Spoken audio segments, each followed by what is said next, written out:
What if Sherlock Holmes's most villainous nemesis was actually an innocent man? Don't miss the new Audible original Moriarty, The Devil's Game, a bold new addition to the Sherlock Holmes universe, starring Dominic Monaghan from the Lord of the Rings trilogy and Lost in the title role. Moriarty turns one of literature's most famous rivalries on its head. It pits genius against genius in an epic origin story that recasts Professor James Moriarty as a desperate fugitive framed for murder, hunted by dark forces who will stop at nothing to exploit his brilliance. And with Sherlock Holmes, Scotland Yard, and the British Crown closing in on him, Moriarty must confront the ultimate question. What will it take to prove his innocence? And, if he succeeds, what will he become? What I personally loved about this particular story was just how much effort has gone into making it feel super immersive. The small details, like the sounds of chairs squeaking as someone shuffles during a discussion, or the clink of a teacup after someone has taken a sip, they're all included to make the listener feel as if they're right there in the room with the characters. As someone who has spent a lot of time with sound effects, I can tell that some real effort has gone into this story, and it has really paid off. Moriarty, The Devil's Game. It takes a villain to create one. Visit audible.com/listen to Moriarty and listen now.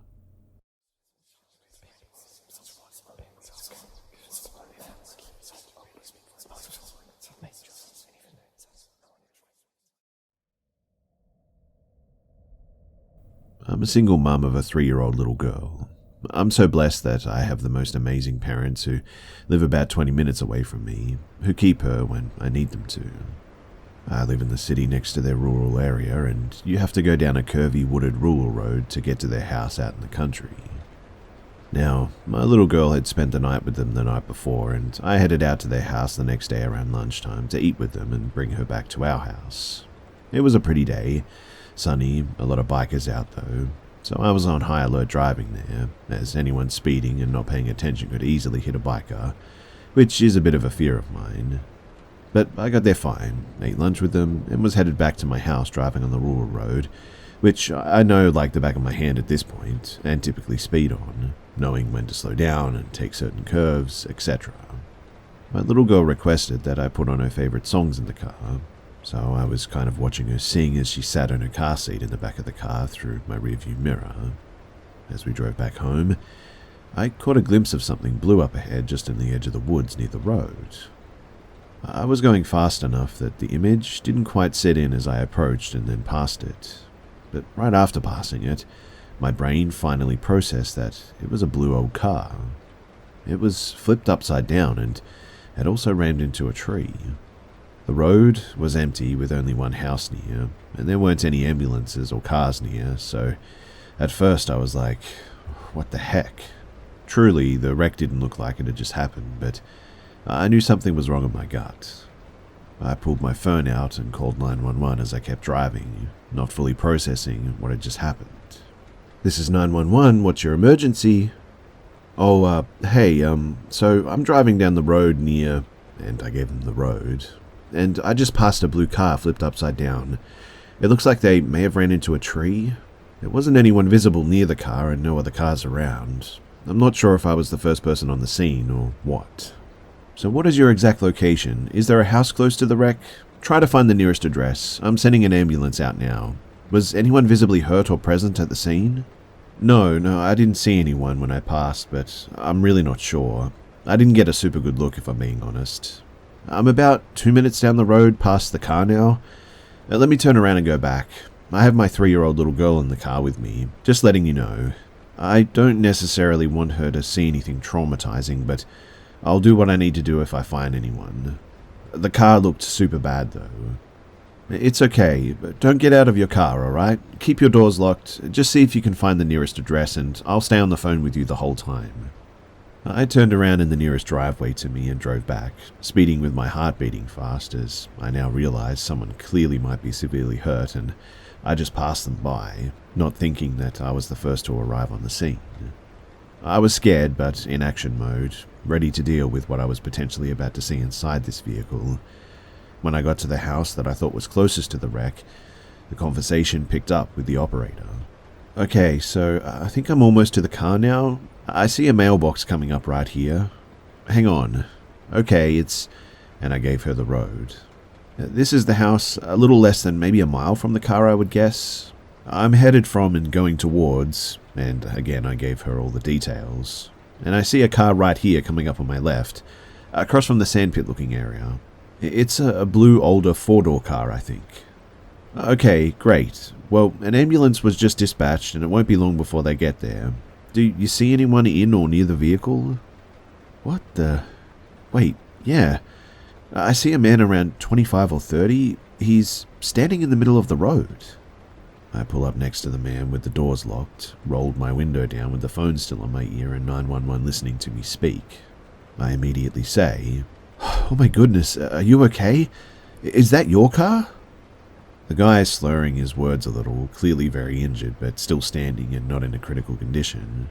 He says, yeah, I'm fine." That's when I notice a large wound on the side of his head with blood all over it. I say, "You're bleeding. You aren't okay. Look, I'm on the phone with 911 right now. They're sending an ambulance. Don't move." I hear the 911 operator asking me if he was okay or if he was hurt in my ear. I say, no he isn't, he's bleeding from his head, but he's standing in the road. That was when I see the guy's face, though, go from concerned about getting help to fully panicked and flat. He says, "Is that 911 on the phone? Hang up. I need you to drive me up the road right now. Hang up the phone." The operator hears him say this and she says, "Is your daughter in the vehicle with you?" I say yes. I can't drive this man anywhere. I'm not letting him in my car, especially with my little girl in here. Meanwhile, my daughter is silent in the back seat, taking everything happening in. But that's when I look down and also notice that the man isn't wearing shoes. He's standing with bare feet and there's a large wet stain on his blue jeans, which I immediately realize is pee. I can smell alcohol on him and he isn't even standing that close to me. Now, I work in the medical field and I deal with traumatic brain injury patients often, so I immediately wondered if maybe he had some kind of brain damage from the impact, and began telling the operator, "He isn't okay. I think that he's really hurt." I look at the man, staying as calm and matter-of-fact as I can, and tell him, "Look, I'm really sorry, but I can't drive you anywhere. My little girl is in the back seat, and I just don't feel comfortable doing that. I didn't see anyone in the vehicle when I passed, so I'd already called 911. I think you need to let them come. I can't let you in my car, but I'll park over here and make sure that you're okay until they get here." The man is visibly panicked and now really ticked off. He starts yelling, "Tell them not to come, hang up the phone." And my heart literally stopped beating. I began slowly and gently pressing the gas, rolling past him to indicate that I'm leaving. The 911 operator says in my ear, "Pretend to tell me not to come, pretend to hang up with me, but keep me on the line." So that's exactly what I do. "Hey, so I think he's okay actually. He says he doesn't need any medical help. He lives really close to here. So actually, I don't think you need to send an ambulance out. Sorry for the miscommunication. Yeah. Okay, but thanks so much." And I fake the hang-up. I set my phone face down in the passenger seat and tell him that I was going to go now, but that I hoped he was going to be okay. That was when I noticed his pocket bulging with something silver peeking out. I knew right then that this man was armed, and I had to get the heck out of there quickly. I smiled and said that I was sorry I couldn't really help, and then quickly rolled up my window and I sped off, turning around further down the road and passing him again at 65 to 70 miles per hour on a 45 mile per hour road. I was crying hysterically, and I picked up the phone to tell the 911 operator what had just happened. She said, "It's okay, you did the right thing. You played it cool and appeased him. We have the address and the ambulance is less than 5 minutes away." As she asked me for my name and identifying information, I see and hear sirens further up ahead. All I can say is that I thank God for the 911 operator coaching me through the situation that day. I still don't know what happened to the man, but I do know that he was clearly intoxicated, dangerous, and fully panicked, which is a scary combination that will make people do things without thinking clearly in an instant.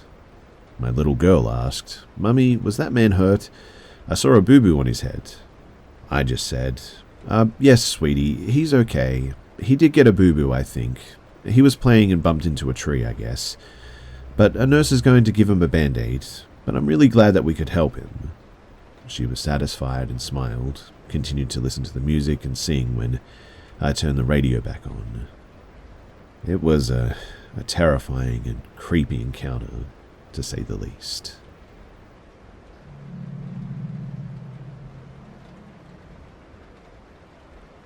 So this was about 7 years ago, and I still remember these instances quite well. They left an imprint in my mind, I guess. I was 13, living in an apartment with my mum and older sister. I'd always loved supernatural things, and for some dumb reason thought that it would be so fun and cool of me to make a Ouija board and use it. I only ever did it when I was home alone, and I remember that I always lit candles. It seemed like a fun activity to me, that if anything were to happen, it would either be someone or thing helping me, or just wanted to be in contact with this side of the world for some reason. I didn't ever really experience anything with the board, no movement, nothing. Though my candles would flicker in a weird way sometimes. Anyway, fast forward a couple of days and I wake up with a weird bite mark on my arm that definitely wasn't there the night before. It seemed like it was an impression of a bite made with wax of some sort. Weird, I know. Though my candles were always white and this was a sort of dark caramel color. It was sticky to the touch and it was gross. I remember having to get ready for school and leaving it due to the rush, though at some point I managed to wash it off. Things seemed pretty normal, to be honest. Well, other than the occasional shadow that I would see move out of the corner of my eye, but for a while I thought it was nothing. But one night, I suddenly wake up to my foot being scratched along the bottom, enough to bleed. Not a lot of blood, but torn skin was definitely apparent. My foot had been hanging off the bed and there was just nothing around at all that could have caused it. Anyways, we moved out of that apartment, and when we did, it all stopped. No more dark shadows, no more bite marks, no scratches, nothing. I really don't know if that's that reassuring too, because what it tends to suggest is that whatever I was experiencing in that house was real.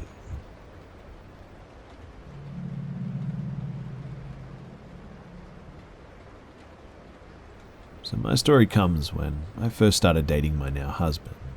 His name is B.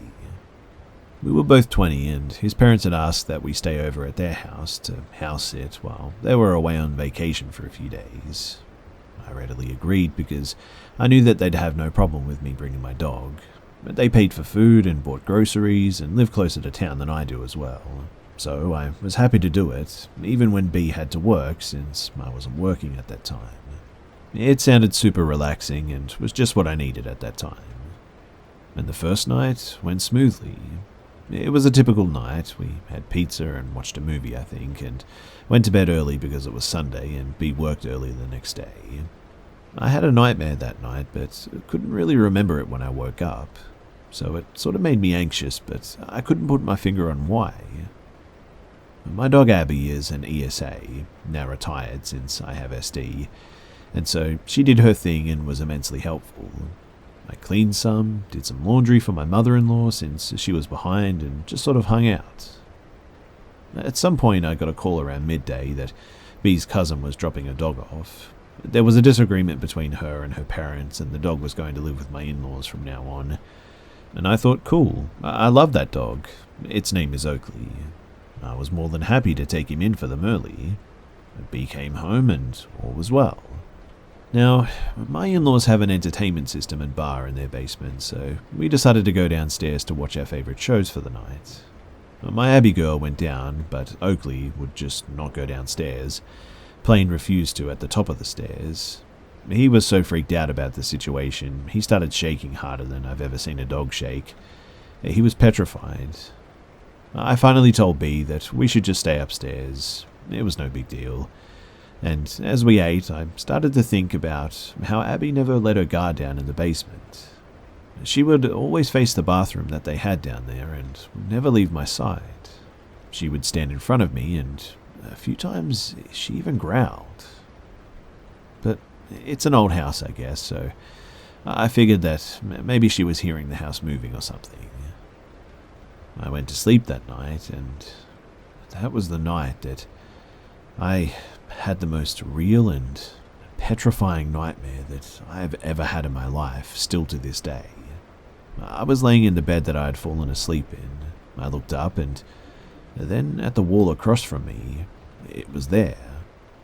It was this black thing, and it smelt like death and tar.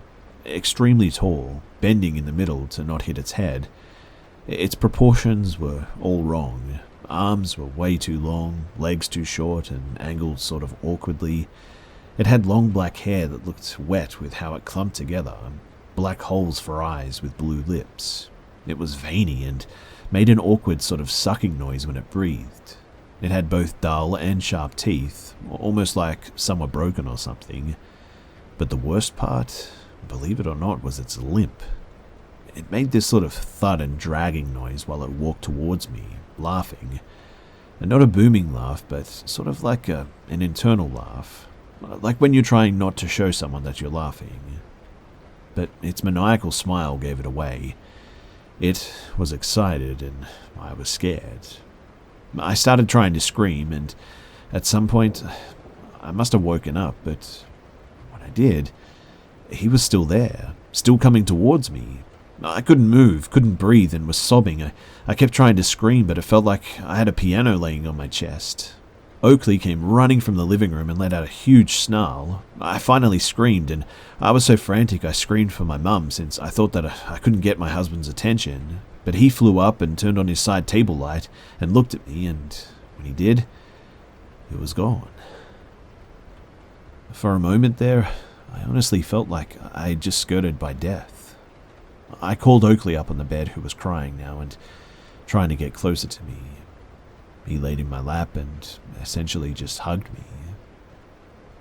My husband checked the entire house, armed with a bat. He found my poor Abby locked in a bathroom, crying and howling.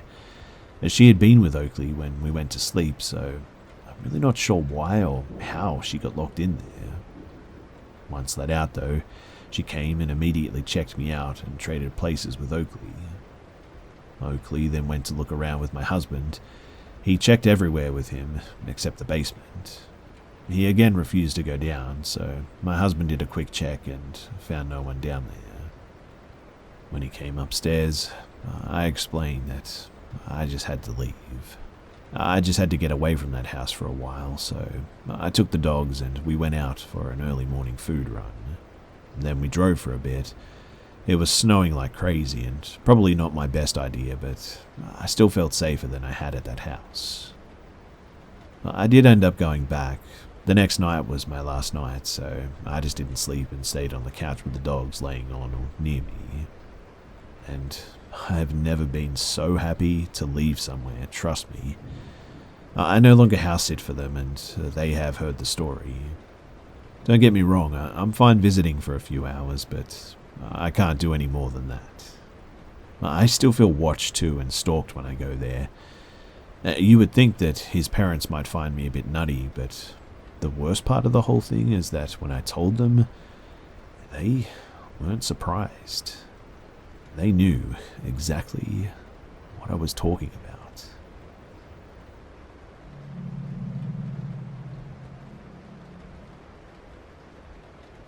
So when I first moved to my current house, like 10 years ago, I never really felt alone. Like, there would always seem to be this feeling of someone being nearby, and the place was just incredibly ominous. It had a really weird atmosphere. You could hear distinct footsteps upstairs when nobody else was home, and movement in the shadows. I know it sounds cliche, but that's truly how it began. The basement was always worse than the rest of the house. There was just an incredibly strong foreboding feeling whenever you passed the halfway mark of the stairs. It always felt like someone was right behind you. The door to the boiler room would always pop open and creak like an inch or two before just stopping. Didn't matter if you slammed the door or gently closed it, the door would always creak back open within the hour. Then there was the whispering that would happen if you ignored the door for too long. And as time passed, the whispering began to happen to Me, even if I wasn't in the basement. The voice always changed depending on the circumstances, though. If I was home alone, then it was always the voice of my family members calling my name. But when I called back, the whisper would just keep repeating my name, beckoning me to come to the source of the sound, until I went and investigated. Only then would the whispers stop. My house is a decent size, so if somebody isn't loud enough, then they can sound like a distant whisper, which is why I kept investigating it. If I was not home alone, the whispers would be an inaudible but masculine voice that was always originating from right behind me. It didn't matter if I tried to play the TV really loud or if I wore headphones, the whispers were always audible. And that was the extent of the activity for around a year as well, until one day a tapping started in my closet. It was never random and always occurred in some type of a pattern, like 3 taps or 4 taps, and it would start up randomly and end randomly too. But only when I would be home alone or between sunset and sundown. The tapping varied in length, lasting for a few minutes and restarted every few hours, or sometimes it would go for hours and then just stop for the remainder of the night. It was incredibly random. I thought it was maybe a leaky pipe or something of the sort, but there were no pipes in that part of the wall. My room was on the top floor and there were no sinks or showers for 15 plus feet, and no mold or water stains ever appeared on the wall of the closet or the ceiling beneath my room. But I was absolutely terrified to go to bed because of the sounds. Around that time too, my blanket began coming off in the middle of the night. I know that sounds like the result of basic restless sleeping, but it would always be neatly folded in a square on the floor by the foot of my bed. It was absolutely horrific to have to attempt to pull the blanket off the floor and unfold it while trying to cover myself again, while knowing that whatever did that could still be in the room. I began sleeping with my headphones on while playing natural white noise to make sleeping in that room easier, but it was still incredibly nerve-wracking. After a few months of getting used to the closet tapping and learning to live with everything going on, whatever was in my house began to actively terrorize me during the daylight hours too. The way my house is designed, there's one big living room that is separated by sort of like a wall divider to give the illusion of creating 2 rooms. But there's no door or anything to physically block things or sounds. The entity, or whatever it was, would start scratching the carpet like a dog does on the opposite side of the divider room from me as well.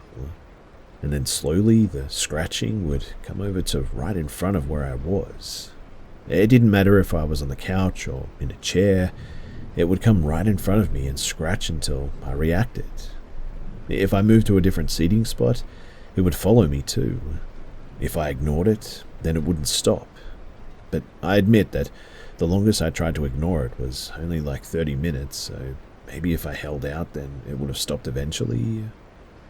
I don't know, but that would happen like every day until I learned that it would stop if I left the house, so I think it wanted to exercise its power over me or something.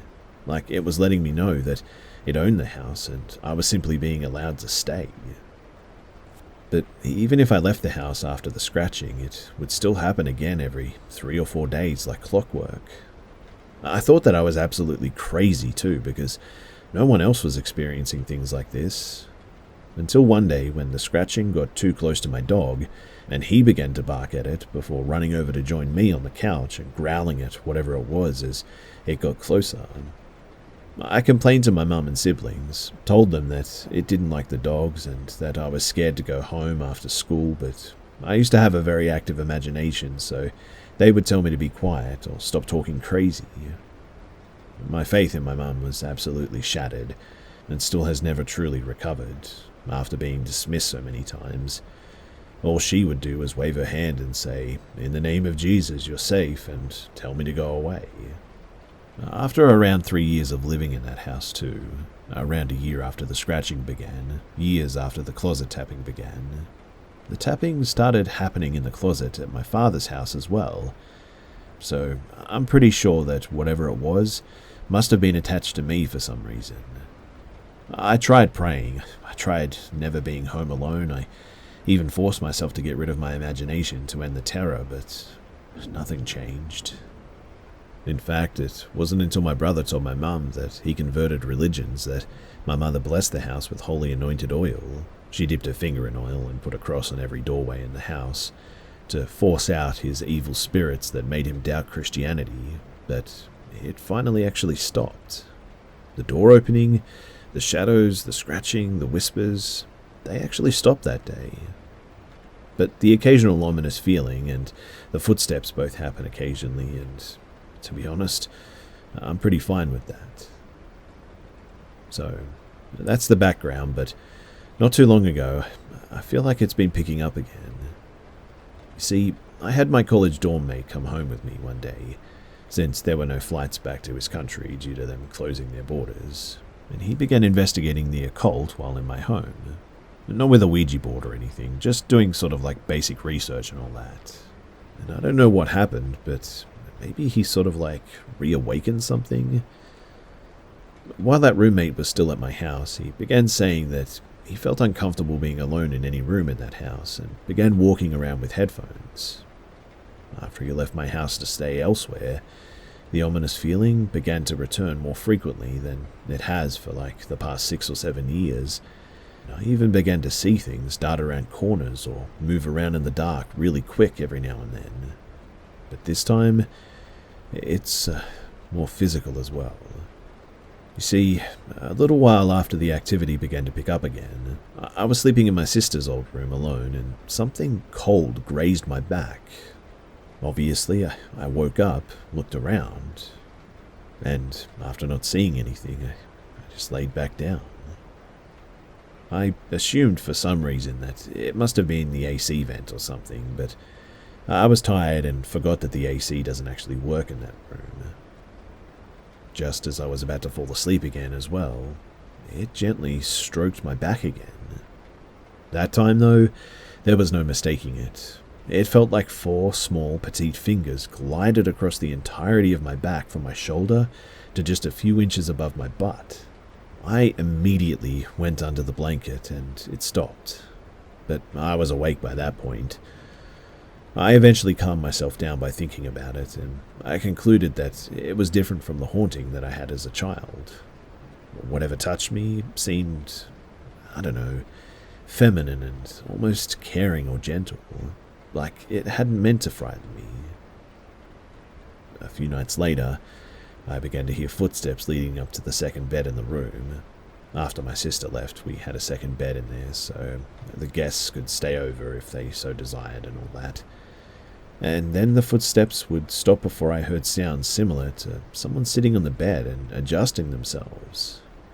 I saw nothing and didn't feel threatened, so I don't know why, but I just sort of began talking about what I was doing and how I was feeling. And after a few minutes of that, I saw the bed spring up and heard the sound of the bed springs resetting before the sound of footsteps went back towards the door and stopped. It was at that point that I got a little bit nervous because I couldn't chalk it up to me being a little crazy, but I wasn't truly frightened or anything. And that exact thing began to happen every few days or so as well, typically when I was getting ready for bed, so I just sort of made a routine of greeting it and talking aloud of my thoughts. And after a few weeks of this, however, the activity changed and I didn't like it at all. I was minding my own business and relaxing when the bedroom door began to shake, like someone was grabbing the handle and twisting it, but not opening it, while shaking it violently. In the past, the door would shake occasionally if, like, a semi-truck passed by in the neighborhood, but this was way more intense of a rattling, and I have exercise bands on the door which have never rattled with the door before, but they did this time, which startled me because that never happens. I yelled at whatever it was shaking the door to get lost, and it stopped for a minute, before the door started rattling again, but softer this time. I yelled out, "Enough, I acknowledge that you're in there," and I walked over to the door, grabbing the doorknob, and started shaking it back. I stood there for a moment to see if there would be a response, but the shaking ended. Since this event, I had my mother pray in that room and bless it, since she has become a much more devout person than I am, and all the activity in that room ceased. At this point, I began to remember everything, and I decided to ask around, since I was older now and my words would be more respected. I talked to my mum about it, and she said that something shook her bed once, but she told it to leave her alone in the name of Jesus, and apparently it stopped. But she also said that while I was complaining to her about the ghost stuff, that my sister had been telling her about a man in a fedora-type hat that would stand in the corner and shadow figures in the dark before the house was blessed the first time, but claims that she never mentioned it after that.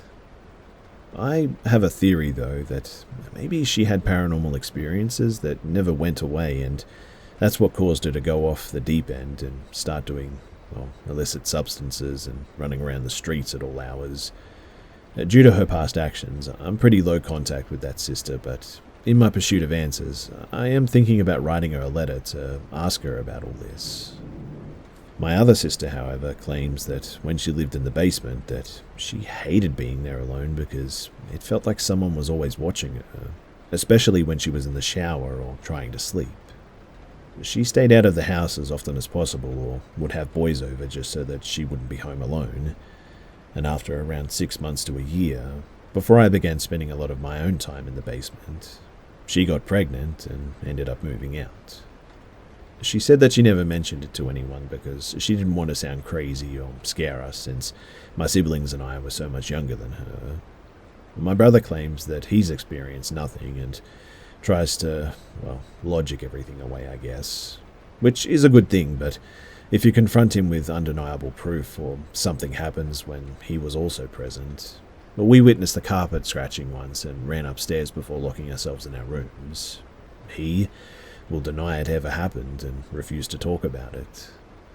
But he's always been the type to try and conceal and hide everything that happens to him or that he feels, so I don't expect him to really answer my questions honestly anytime soon. But I definitely want to find answers, and to end this once and for all, if I can, that is. My nephews want to start spending the night with me, and I want to make sure that they never experience the things that I did. And I guess that's why I'm really questioning everything again. I'll definitely update you guys once I write that letter to my sister and if she replies, but in the meantime, thanks for listening.